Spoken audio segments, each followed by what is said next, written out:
రాష్ట్రంలో అన్నా canteens August 15న start చేస్తున్నాం.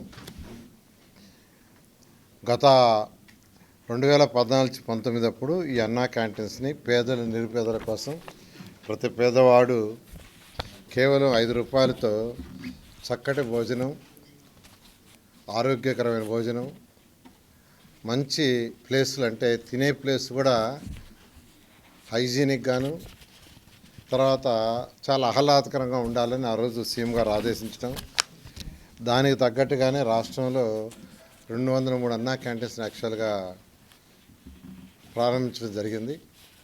వాటిల్లో అంటే 203లో 183 యాక్చువల్గా వర్కింగ్కి వచ్చినాయి.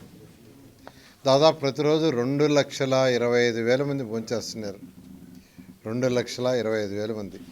అటువంటి అన్నా క్యాంటీన్స్ని గత ప్రభుత్వం పూర్తిగా మూసేసింది. వాళ్ళు చేయదలుచుకుంటే రూపాయికి ఇచ్చుండొచ్చు, అంటే మేము 5 రూపాయలకి ఇస్తే రూపాయి కూడా ఇచ్చుండొచ్చు. కానీ ఒక కక్ష సాధింపుతో ఆ ప్రభుత్వం చేసింది. అయితే మళ్ళీ అన్నా క్యాంటీన్స్ని ఓపెన్ చేస్తామని సీఎం గారు చెప్పడం, దాని మీద యాక్చువల్గా క్యాబినెట్లో కూడా మొన్న డిసైడ్ చేశారు.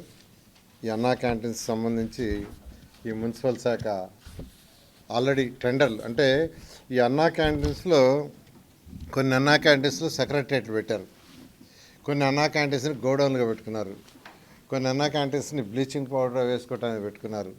ఇట్లా రకరకాలుగా అన్నా క్యాంటీన్స్ మొత్తాన్ని నిర్వహణ చేశారు. దాంట్లో ఉన్న ఆ డైనింగ్ టేబుల్స్ అన్ని తీసేశారు. కొన్ని దగ్గర ఆ డైనింగ్ టేబుల్స్ తీసి మిద్ది పైన వేస్తున్నారు. నేను ఈ మధ్య కొన్ని దగ్గర విజిట్ చేస్తే వాటికంతా కొన్ని మరామతులు చేయాల్సి ఉంది. దానికి టెండర్లు ఇచ్చాము. కొన్నిట్లో వర్క్ స్టార్ట్ అయింది, కొన్నిట్లో వర్క్ జరగబోతూ ఉంది.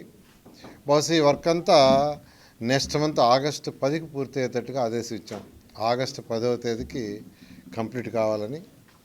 అదే గత 2014-19లో అక్షయ్ పాత్ర వాళ్ళు యాక్చువల్గా ఈ టెండర్ దక్కించుకొని వాళ్ళు ఫుడ్ పెట్టారు. చాలా చక్కటి ఫుడ్ పెట్టారు.